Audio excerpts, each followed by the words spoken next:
Hello, I'm Pius Kevin Mafabi. I'm a student of software engineering at TEDxIUEA.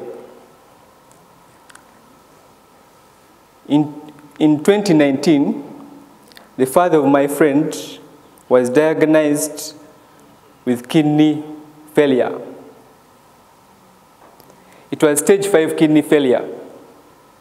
Kidney failure is graded in 5 stages.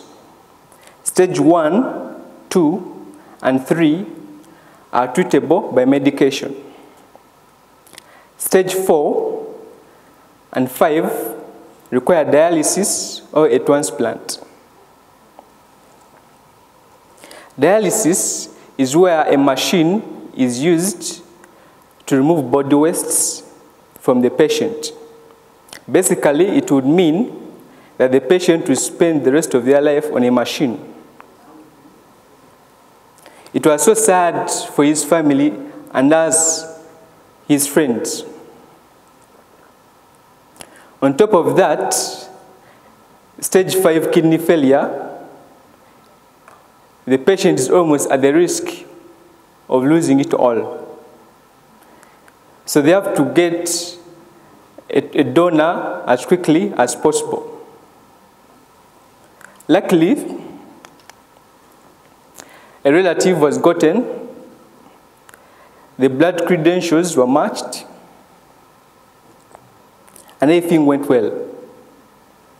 But not anyone can donate an organ to anyone, because the doctors, they consider the body size, the blood type,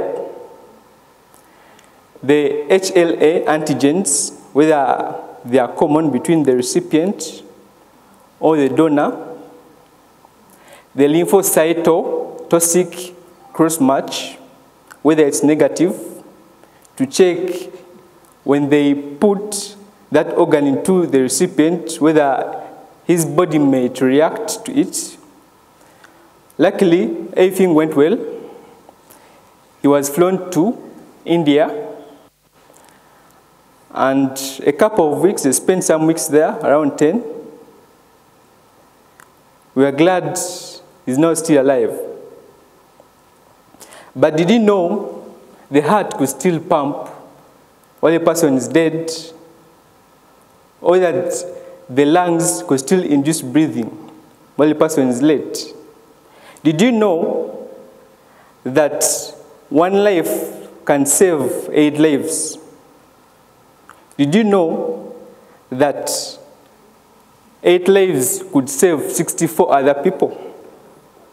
So surprising, but let me tell you.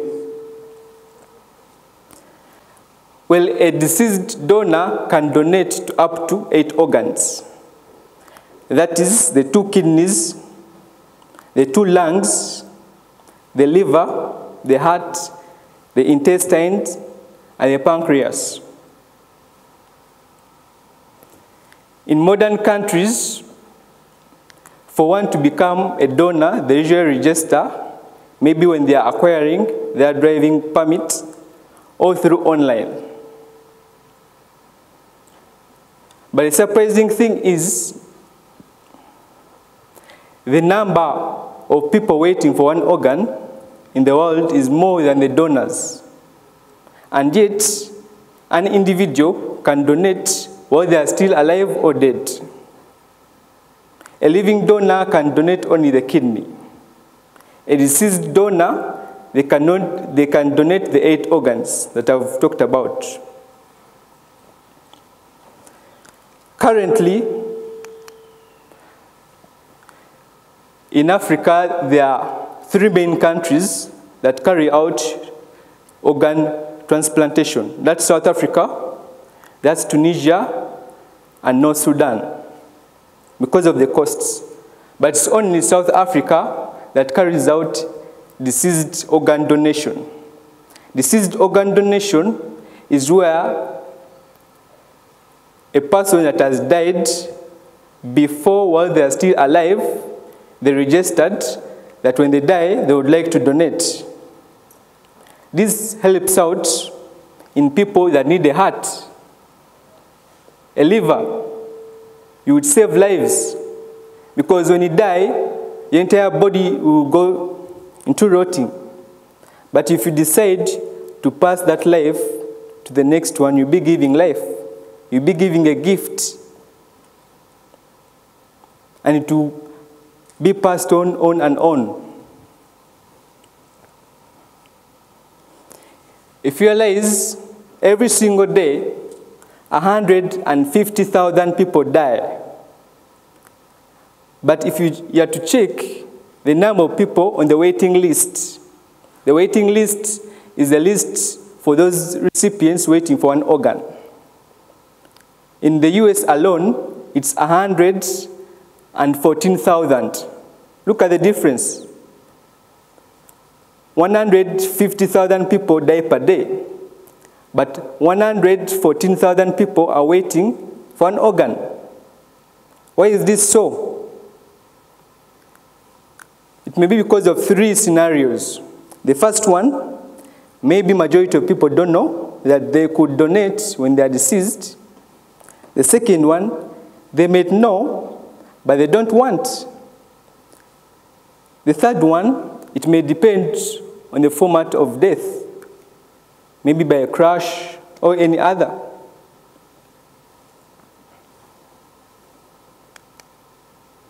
That's a problem to think about. How can it be solved? Because currently, countries base on the donors in their specific nations.